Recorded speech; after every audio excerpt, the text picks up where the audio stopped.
Bine ați venit pe canalul meu de YouTube. Astăzi vă voi pregăti o porție de spaghete boloneze sau spaghete cu carne tocată de porc. Să începem. Avem nevoie de carne de porc, spaghete, o ceapă, bulion, sos de roșii, oregano, busuioc, am amestecat, am făcut un mix, piper și sare. Începem să tăiem ceapa, o tăiem mărunt.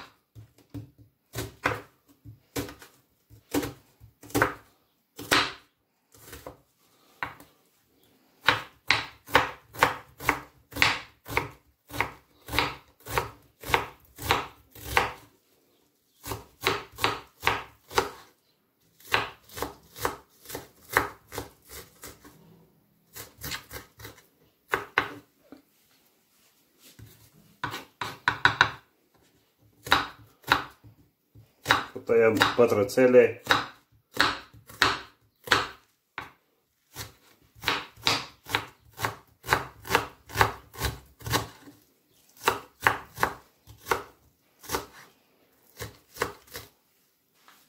După care vom lua o oală, vom turna un pic de ulei, mult nu că mai lasă și carnea. Și vom pune carnea la prăjit.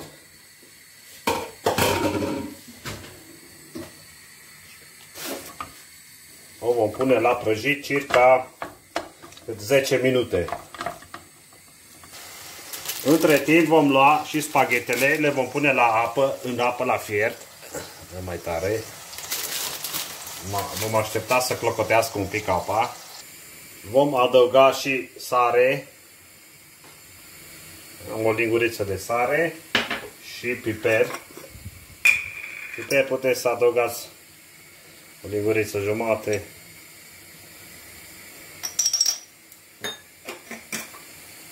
După care vom amesteca.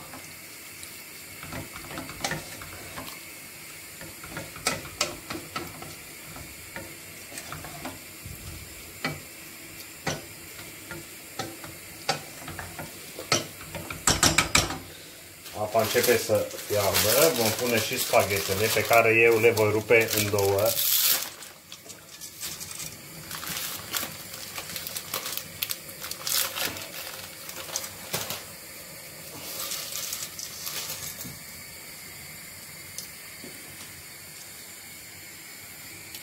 Voi pune și peste spaghete o linguriță de sare,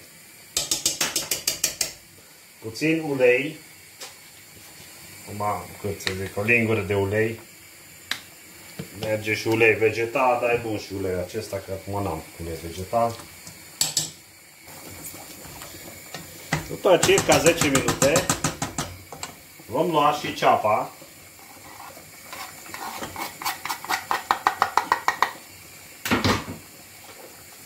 Oregano și busuiocul.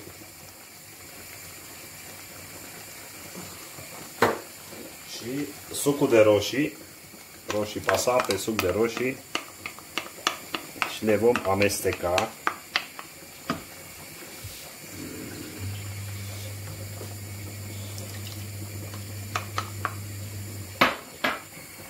Și le vom lăsa la fiert până o să scadă zeama și până se fierbe carnea.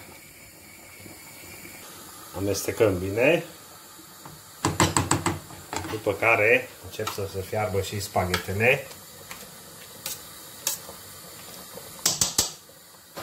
Mai adaug și 2 bucățele de usturoi. Mie așa îmi place, asta e opțiune, cine cum vrea. E pentru gust.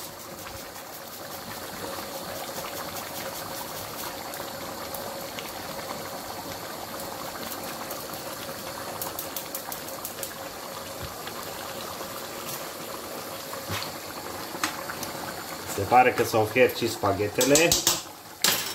Vom amesteca. După ce s-au fiert spaghetele, le luăm și le vom strecura. Le dăm prin strecurătoare.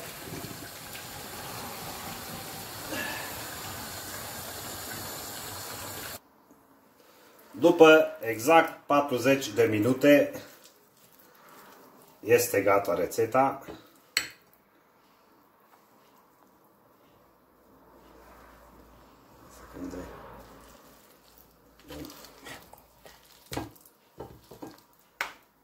Așa.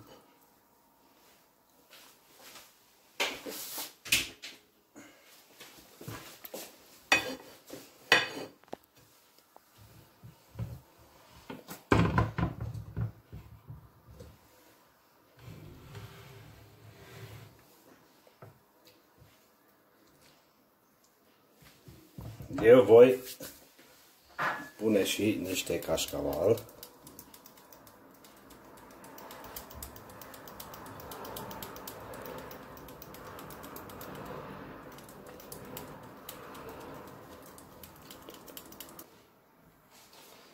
Aceasta este rețeta mea pentru astăzi.